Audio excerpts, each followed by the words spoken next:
Meus irmãos, meus amigos, bom dia, boa tarde, boa noite. Dependendo do horário que você estiver assistindo este vídeo, hoje é 4 de fevereiro de 2025. Nós estamos aqui no Campo Brejo da Onça e hoje temos o privilégio de ter conosco esta figura importante, que é o presbítero Miguel, presbítero na Assembleia de Deus, Missões, em Teresina, no bairro São Joaquim, na Congregação Nova Jerusalém. E o servo de Deus nos dá a honra de estar conosco. Estivemos no seu lar durante quase 8 dias e ele nos acompanhando nos lugares onde pregamos em Teresina. E tivemos o privilégio de estar com ele na casa do servo de Deus, pastor Fernando. Pastor Fernando é este que está aparecendo agora na tela. Olha aí, eu, pastor Fernando e o presbítero Miguel, lá na Lagoinha, aqui no Piauí.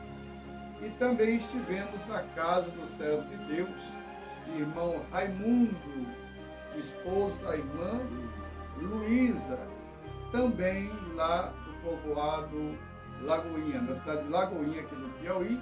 É esse casal que está aparecendo agora na foto. Olha aí. E hoje nós temos um grande culto para ser realizado no povoado Baixão, aonde estará conosco o servo de Deus, presbítero Miguel, homem de Deus, uma pessoa generosa que nos acompanhou, nos hospedou, nos alimentou em seu lar. Ele que serve a Deus ao lado da sua esposa, irmã Terezinha. Estivemos e dormi na casa deste homem de Deus. Só que ele chegando aqui, no Brejo da Onça, nós não retribuímos a ele a mesma coisa que ele fez por nós. Botei ele para dormir numa cama dura, acordei ele muito cedo, viu? E daqui a pouco vou fazer ele fazer uma caminhada comigo, vamos fazer visita de tarde, vamos para o culto à noite. 3 horas da tarde nós temos oração na igreja. Eu vou levar ele, só que eu não vou orar não, vou botar ele para ficar orando, vou ficar só lá, recebendo a mão. A paz do Senhor, presbítero Miguel, a satisfação ter o Senhor aqui conosco. Paz do Senhor, meu pastor. Paz do Senhor, meu pastor. Ângelo Márcio. Para mim, é uma honra, uma felicidade estar aqui na sua casa. Mas o que eu quero dizer, para mim, está mais do que bom. E a gente, na nossa pequena,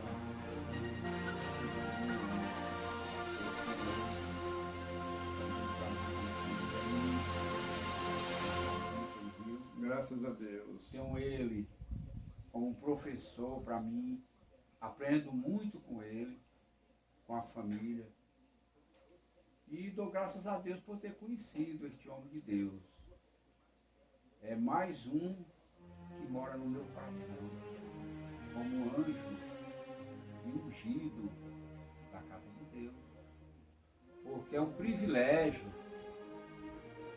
a gente ter o nome de salvo, crente, com a constituição de morar no céu. Porque você tendo isso, você tem amor fraternal. Você tendo isso no coração, essa finalidade de ser não só crente, mas um praticante da obra missionária. Como esse cidadão já tem mostrado vários vídeos, o que ele já enfrentou, o que ele já passou, e também do que ele está passando, precisando de ajuda. Como ele diz sobre as suas postagens a respeito do seu filho, porque ele merece o esforço dele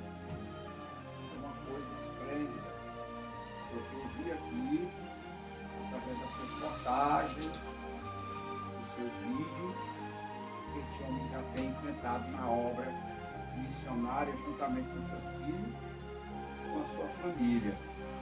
Então é hora, meus irmãos, da gente se descontar, se disponibilizar, ou se sensibilizar com o coração em poder ajudar estes homens que estão no arrebaçal dos interiores, como é que se chama? Das cidades menores, muitas das vezes passando por privações, muitas das vezes passando até por saúde, problemas de saúde, e muitas das vezes também, não estou falando por todos, muitas das vezes até por algum motivo esquecido, por algum motivo, eu não sei, não estou botando a culpa no meu pastor Cristiano, no meu pastor não, é porque é o tempo que faz isso. O tempo é que faz isso. Às vezes devido à correria do pastor presidente, a correria, a luta do pastor, é uma coisa para um lado, é uma coisa para outro, e esquece o outro que está mais perto. É isso que eu quero dizer. Eu estou aqui feliz. Meu pastor disse que me deixou comigo, não, foi muito bom, porque Jesus, dono do tesouro do céu, Jesus disse para nós, deixou de para nós, que Ele é o dono do ouro e da prata. Se alguém não der para nós aquilo que estamos querendo, pega a Ele. Ele é o dono do ouro e da prata. Ele disse para uma pessoa, o Filho do Homem não tem uma pedra para reclinar a sua cabeça. E quem sou eu? Diante dos obreiros de Deus, dos missionários, eu faço um cálculo de Jesus. Eu sou simplesmente, irmão, um grão de areia. Mais um grão de areia numa multidão. Então eu sou feliz, eu quero que Deus sempre consiga assim. Não quero ser mais crente do que nenhum dos meus irmãos, e nem melhor. Eu quero ser um crente temperado, diante, fazendo aquilo que eu posso. Não querendo também querer me orgulhar e dizer eu faço isso, eu faço aquilo. Porque quem fez tudo por nós foi Jesus. Ele que fez o Senhor. Então essas duas palavras, na casa desse humilde homem de Deus, e me recebeu com tanto carinho, com tanto amor. Muito obrigado, meu irmão. Estou às suas ordens. Graças a Deus. Meus irmãos, eu quero deixar neste momento 3 versículos para nossa reflexão nesta data.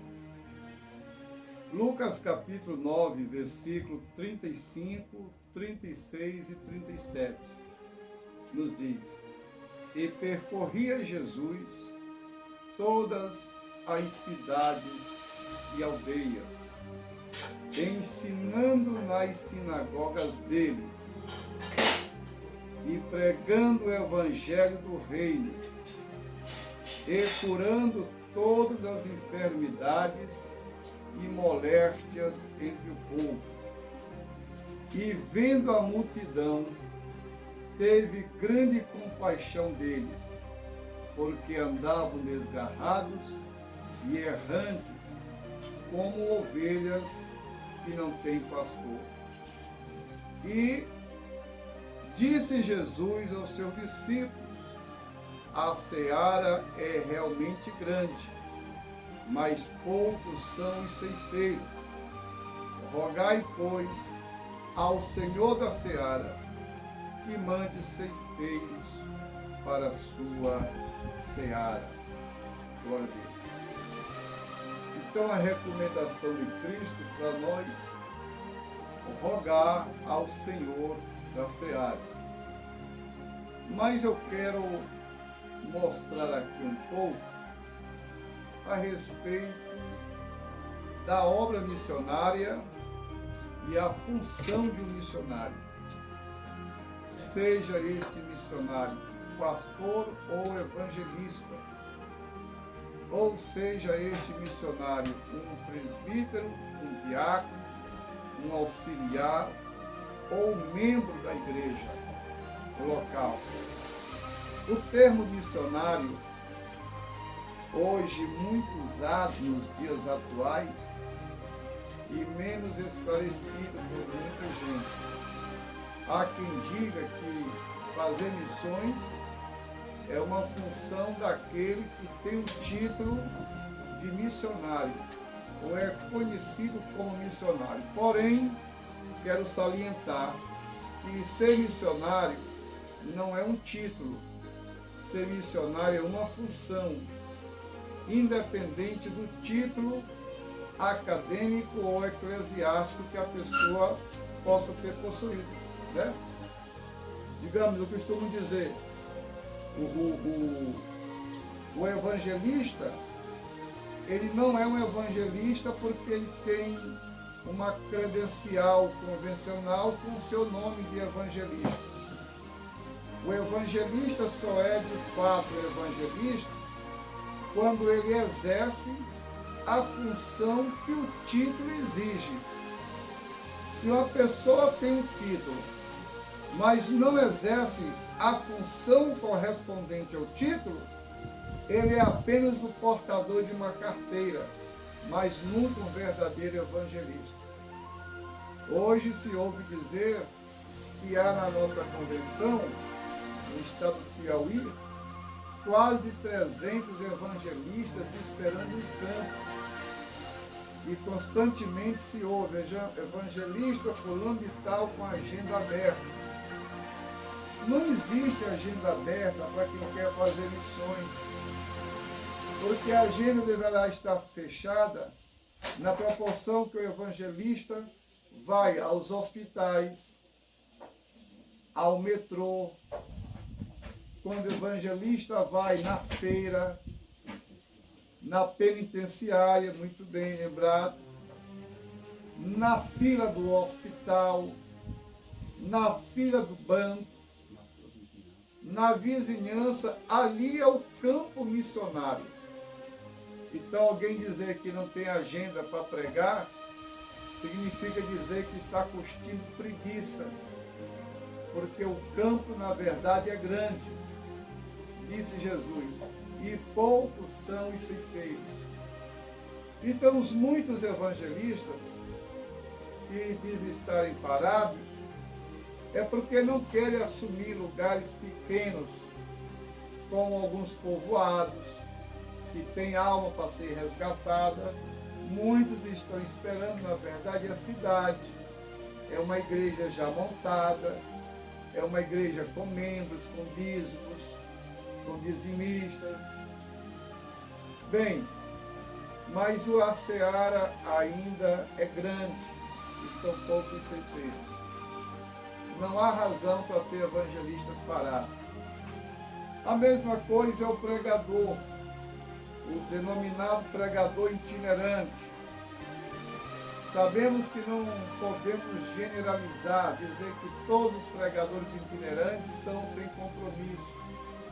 Mas a verdade é que boa parte dos chamados pregadores itinerantes não tem compromisso nenhum com a igreja, nem com a Bíblia e nem com Deus. O compromisso deles é com a oferta que vão receber, é o cachê lhe oferecido, a renda. Porque se você sair e a próxima pessoa que você encontrar, você tirar um minuto para falar do Evangelho, você já está evangelizando. Então, pregadores que ficam apenas nas redes sociais, pregadores que só querem estar nas igrejas grandes, as igrejas pequenas estão implorando, pedindo, traga-nos aqui uma palavra, clamando, mas por causa da oferta, que às vezes a igreja não tem condições, o pregador não vai. O pregador às vezes muda de agenda, às vezes recebe a proposta de uma igreja pequena, no dia que ele vai pregar numa igreja maior, ele convida, ele aumenta a oferta, ele então cancela aquele compromisso. E é por isso que encontramos hoje tantos pregadores vazios da graça de Deus, sem unção, pregam muito, falam bonito, mas a igreja não sente a graça de Deus, porque muitos estão apenas como um robô automático. O profissionalismo no púlpito, enfim. Jesus nos dá um exemplo, pois o texto diz que Jesus percorria.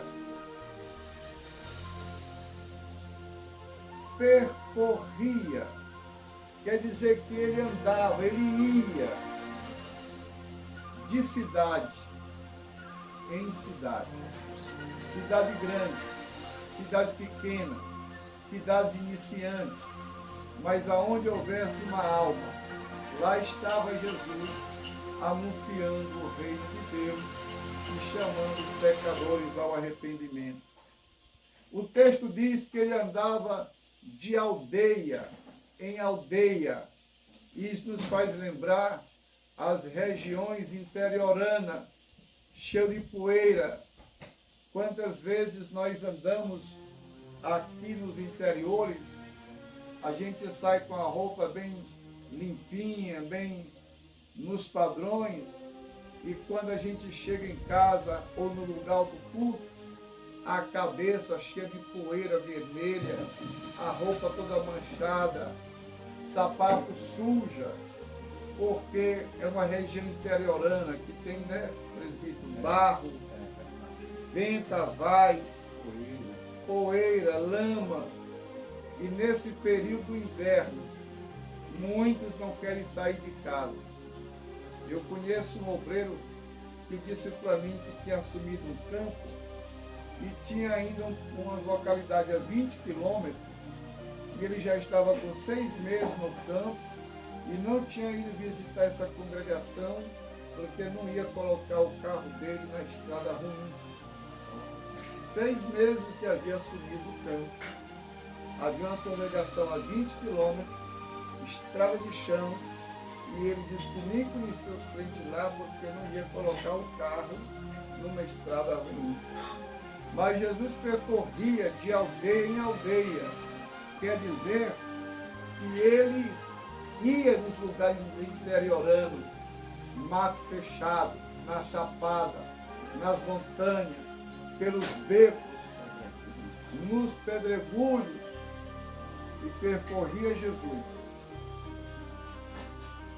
Todas, no plural, todas, não era algumas cidades, era todas as cidades e aldeias, tudo no plural, era grandes e pequenas, perto ou longe, lá estava indo Jesus fazer missão. Este é o exemplo que eu tenho de missionário. Missionário que não coloca barreira para atravessar as fronteiras.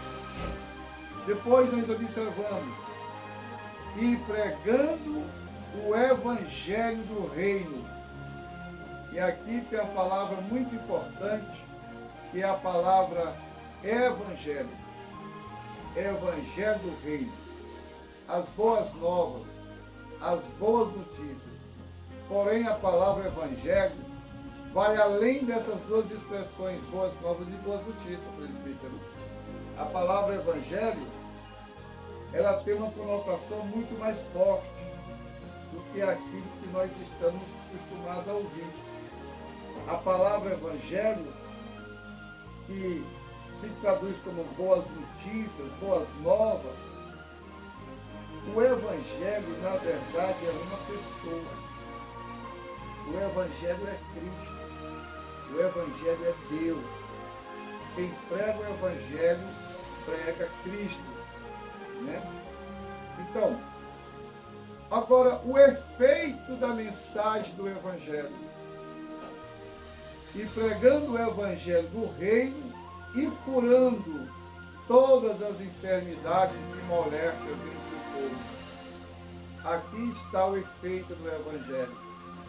O apóstolo Paulo já dizia: não me envergonho do evangelho, porque é o poder de Deus para todo aquele que crê. O evangelho é o poder de Deus. Paulo dizia: eu não me envergonho do evangelho. E alguém diz: eu também não me envergonho do evangelho. Mas infelizmente, presbítero, muitas pessoas não se envergonham do evangelho, mas estão envergonhando o evangelho. Eu creio que nesse seu tempo de fé, de vida, de experiência cristã, o senhor deva já ter conhecido muita gente que envergonharam o Evangelho. Não é verdade? Verdade. Envergonhando o Evangelho. Né? O Evangelho tem um poder curador, libertador e transformador. O texto diz que Jesus, vendo a multidão, teve grande compaixão, porque andavam desgarrados e errantes como ovelhas que não têm pastor. É a situação dos dias atuais. Hoje encontramos pessoas ainda errantes, andando de igreja em igreja. Na verdade, as pessoas querem encontrar Deus, mas andam como ovelhas que não têm pastor. Andam errantes. E por que andam errantes? Porque hoje vivemos numa época que as ovelhas conhecem o pastor, mas o pastor não conhece as ovelhas. A pessoa vai na igreja hoje, assiste um culto, vê o pastor pregando, vem depois, segundo, terceiro, mês, 2 anos, e ele conhece o pastor daquela igreja. Mas aquele pastor não sabe nem o nome daquela pessoa que está indo na igreja. Não conhece sua história, não conhece sua casa, não conhece sua família, não conhece seus problemas. Porque hoje a maioria dos pastores não querem fazer o que Jesus fez. Jesus pregava o Evangelho do Reino e ele curando as enfermidades e moléstia entre o povo. Agora, para Jesus saber que o povo tinha moléstia e que o povo estava doente, ele teve que andar no meio do povo. Jesus não era pregador de púlpito, viu, presbítero Miguel? Ele andava no meio do povo. Ele andava entre os leprosados da época. As pessoas acusadas, dizendo, se ele fosse um homem de Deus, fosse um profeta, ele não estaria fazendo o que está fazendo, comendo com pecadores. Lá estava Jesus no meio dos pecadores, comendo com eles e dizendo, eu sou homem igual a vocês, eu sinto a dor de vocês, porque eu também sofro dores também. Né? E hoje os pregadores não querem andar no meio do povo, eles querem um apartamento muito bom para se hospedarem, um restaurante de alta qualidade para fazerem pose e tirarem selfie, eles querem um cachê muito importante e só chega no culto na hora de pregar. E um carro com motorista. Na verdade, são os verdadeiros marajá, os magnatas da fé. E, infelizmente, é por esse motivo que o salmista já dizia no Salmo 72, versículo 9, já não há profeta entre nós, já não vemos os nossos sinais, e nem há quem diga até quando isso vai durar. Então, meus amigos, meus irmãos, quero deixar com vocês esta reflexão para nós orarmos ao Senhor da Seara. Ele é o Senhor de tudo. Em Mateus 9, e versículo 37, Jesus é o Senhor da Seara. Em Marcos 2, e 28, Jesus é o Senhor do sábado. E observamos também em João, capítulo 1, versículo 4, que Jesus é o Senhor da vida. Em Romanos 14, 9, Jesus é o Senhor dos mortos. E em Romanos 14, 9, Jesus é o Senhor dos vivos. Em Efésios 5, 23 e 24, Jesus é o Senhor da igreja. E Apocalipse 9, 16, Jesus é o Senhor dos senhores. Deus em Cristo vos abençoe. Guarde essa palavra no seu coração. E se você quiser nos ajudar a fazer missões, aí está aparecendo essa telinha, o nosso Pix. Nos ajude a ir mais longe. nos ajude a construir a casa pastoral aqui no Brejo da Onça, nos ajude a ir aos interiores evangelizar, a botar combustível nos veículos, a atender as pessoas mais distantes. Um abraço para todos vocês, um beijo no coração de todos vocês e agradecendo aqui o meu amigo presbítero Miguel. A paz do Senhor, né, presbítero Miguel? Viu? Vocês viram aí que nós acabamos de ouvir uma boa mensagem, nesta terça-feira, né? Terça-feira, 4 de fevereiro de 2025. Estamos felizes por ouvir o Senhor Deus permitir, através do Espírito Santo, este homem de Deus, falar agora que a igreja está necessitada. Amém. Amém.